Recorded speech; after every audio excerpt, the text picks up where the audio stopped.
Carrying a heavy backpack filled with items you think you might need someday. Each step becomes laborious and the journey less enjoyable. Now picture removing those unnecessary items, keeping only what's essential. Suddenly, you're lighter, freer, and more focused on the path ahead. This analogy mirrors our financial lives. Accumulating financial obligations and unnecessary expenses can weigh us down, but embracing financial minimalism can set us free. Have you ever felt overwhelmed by your finances, drowning in a sea of expenses, debts, and financial obligations? What if the key to financial freedom isn't about earning more, but about needing less? Let's start with understanding the financial minimalism. At its core, financial minimalism is about intentionally simplifying your financial life to focus on what truly matters. It's not about deprivation, but about making deliberate choices that align with your values and long-term goals. Sarah, who used to juggle multiple credit cards, loans, and impulse purchases, by adopting financial minimalism, she consolidated her debts, canceled unnecessary subscriptions, and began spending mindfully. The result? Reduced financial stress and increased savings. A cluttered financial life can lead to stress, missed payments, and hindered financial growth. Simplifying your finances allows for better control and clarity. Evaluate your current financial commitments. Are they all necessary? Begin by identifying and eliminating the superfluous. Number 2, decluttering financial products. Do not think like more financial products is equal to more financial security. But in reality, it's the opposite. Juggling 5 credit cards, 3 savings accounts, 4 mutual funds, and 6 wallet apps doesn't make you financially smart. It makes you financially scattered. This kind of clutter creates confusion, hidden fees, and mental fatigue. Confusion in finance is expensive. If your money is scattered, your wealth is too. Financial minimalism is about clarity. It's about asking, do I really need this account or card? And ruthlessly cutting the excess. Keeping multiple credit cards just for points or cash back. People end up overspending just to earn rewards, then fall into debt traps.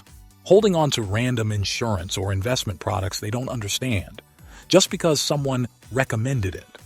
Instead, streamline your finances. Keep one high-reward credit card and use it responsibly. One savings account with a clear goal, and a couple of long-term investments you truly understand. Number 3, aligning spending with values. When was the last time you purchased something only to regret it later?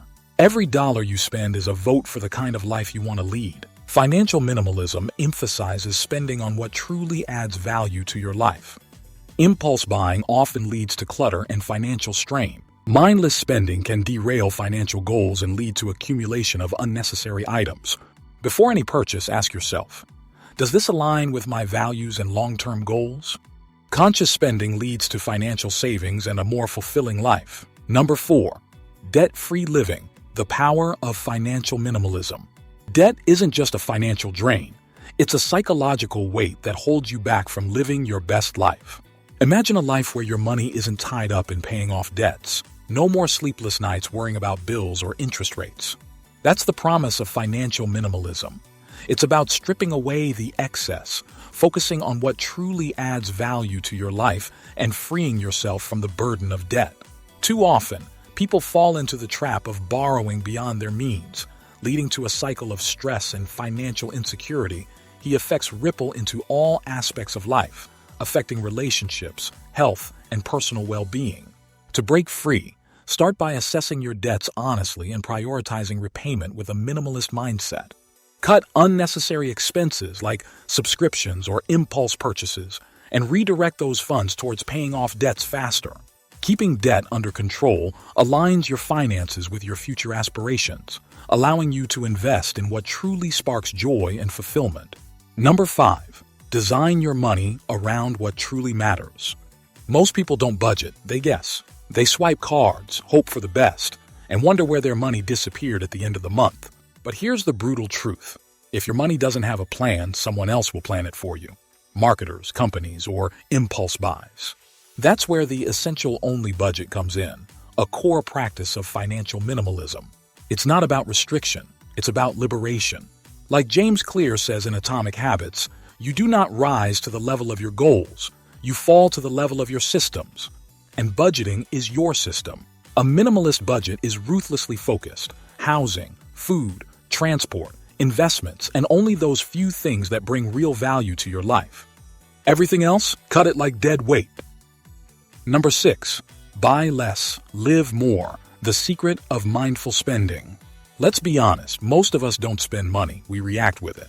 We buy things not because we need them, but because they're on sale, trending, or giving us a temporary emotional high. That's the trap of mindless consumption.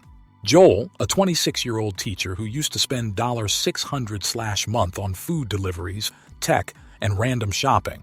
After discovering mindful consumption through minimalism, he reduced his expenses by 40%, paid off his student loan, and saved enough to backpack across Europe, his lifelong dream. Every time you spend money, you're trading a piece of your life energy. Think about that. Is that $300 designer jacket really worth 15 hours of your life? Mindful spending means pausing and asking, does this purchase align with my values or just my impulses? Number 7. The power of owning. Less and investing more. One of my college, a 30-year-old HR manager who downsized her apartment, sold her secondhand luxury car, and went minimalist. She used the freed-up cash to invest $500 monthly in ETFs and a small real estate deal. In 4 years, her net worth tripled, and she finally had enough passive income to quit her 9-to-5 and start her own HR consultancy. She chose assets over aesthetics. The less you own, the richer you can become. Most people chase things: new cars, bigger homes, the latest gadgets, thinking ownership equals success. But in reality, owning too much often chains you down with EMIs, maintenance costs, and mental clutter. Own fewer depreciating things, and redirect that money into appreciating assets. As Naval Ravikant said, play long-term games with long-term people. Wealth comes from owning equity, not renting your time. That $800 iPhone upgrade? If invested in the S&P 500 instead, it could be worth $3,000 in 10 years. Most people are funding lifestyles they can't afford just to impress people they barely know. That's the cost of chasing clutter over compound growth. Last is a powerful one: the 80/20 rule of spending. Here's a powerful truth that could change your financial life. Only 20% of your spending brings 80% of your happiness. The rest? It's just noise. That's the Pareto principle, and it applies perfectly to money. Most people waste cash on things that barely move the needle on their joy or success. Think about it: subscriptions you forgot, trendy gadgets you use twice, or a wardrobe overflowing with clothes you never wear. As Tim Ferriss wrote in The 4-Hour Workweek, being busy is a form of laziness, lazy thinking, and indiscriminate action. Same goes for spending. Mindless expenses is equal to financial laziness. Financial minimalism is about being brutally honest. What do I spend on that truly adds value? Cut the rest. The broke ask, what can I afford? The wealthy ask, what brings the highest return on my money and my happiness? If you made it till here, here's your next move. Take 15 minutes today. Look around your space. Ask yourself, does this add value or just take up space? Drop a comment below. I choose less, but better. Let's see how many of us are starting this journey together. If this video hit home, share it with someone you care about. Because real wealth begins, not with more, but with enough. Subscribe to the channel for more wealthy content. From the bottom of our hearts, thank you for joining us. See you in the next video. Until then, keep growing wealth.